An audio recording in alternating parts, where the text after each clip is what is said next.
12, 26 र 27 गते रौतहटको मध्य भाग गौडामा हुन गइरहेको छ र जनता समाजवादी पार्टी नेपालको यो ऐतिहासिक रौतहटको जिल्ला अधिवेशनको लागि हामीहरूले रौतहट जिल्ला कार्य समितिले तयार गरिएको हाम्रो विभिन्न उपसमितिहरू छ र त्यो उपसमितिहरू हामीहरूले जनता समाजवादी पार्टी नेपालको जुन जिल्ला अधिवेशन भइरहेछ त्यसको लागि 4 वटा उपसमितिहरू बनाएको छु। सर्वप्रथम स्वयंसेवक परिचालन समिति हामीहरूले अधिवेशनको लागि गठन गरेको छु। समाजवादी युवा संघ जिल्ला अध्यक्ष पूर्ण प्रताप पटेलको अध्यक्षतामा स्वयंसेवक समिति गठन गरेको छु। त्यस्तै आर्थिक व्यवस्थापन समिति पनि उपसमिति गठन भएको छ। जिल्ला कार्यकारिणी समितिको सदस्य दिलीप यादवको अध्यक्षतामा आर्थिक समिति गठन गरेको छु। त्यस्तै तपाईको मञ्च व्यवस्थापन उपसमिति पनि गठन भएको छ।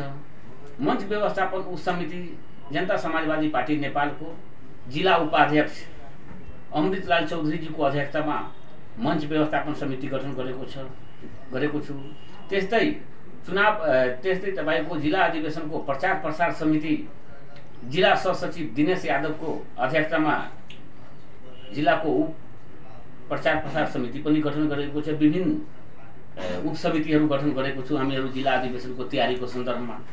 र त्यही 26 र 27 गते जे रौतहटको गौडामा जुन जिल्ला अधिवेशन हुन गइरहेको छ त्यो जिल्ला अधिवेशनको लागि रौतहट जिल्लाको 18 वटा पालिकाहरू मध्ये 156 वटा वार्ड छ। रौतहट जिल्लाको 18 वटा पालिकामा र 156 वटा वार्ड मध्ये वार्ड अधिवेशनहरू सम्पन्न गरिसकेको छु।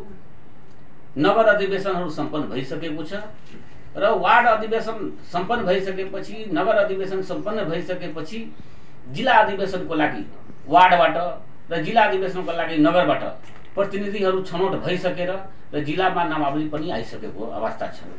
त्यस्तै हाम्रो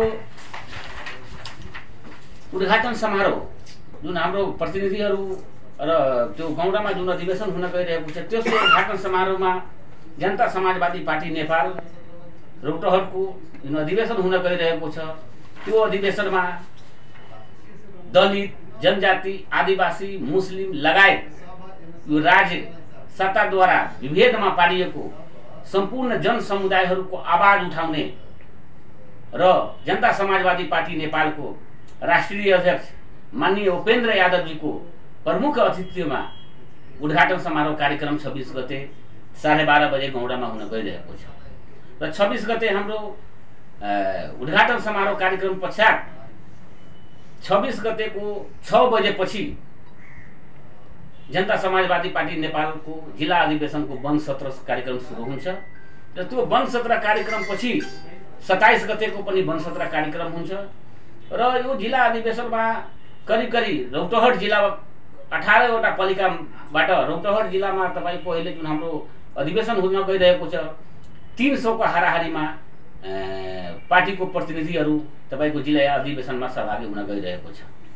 र यही हाम्रो जनता समाजवादी पार्टी नेपालको अहिलेसम्म जनता समाजवादी पार्टी नेपालले विगतमा हाम्रो महाधिवेशन पश्चात पार्टीको राष्ट्रिय महाधिवेशन जुन जनकपुरमा सम्पन्न भयो त्यो सम्पन्नपछि पार्टीको विधि विधानलाई टेक्दै जनता समाजवादी पार्टी नेपालले यो अधिवेशन गर्दैछ र यो अधिवेशन सभ्य और भव्य तरिकाले रौतहटमा सम्पन्न होस् भन्ने म कामना गर्न चाहन्छु।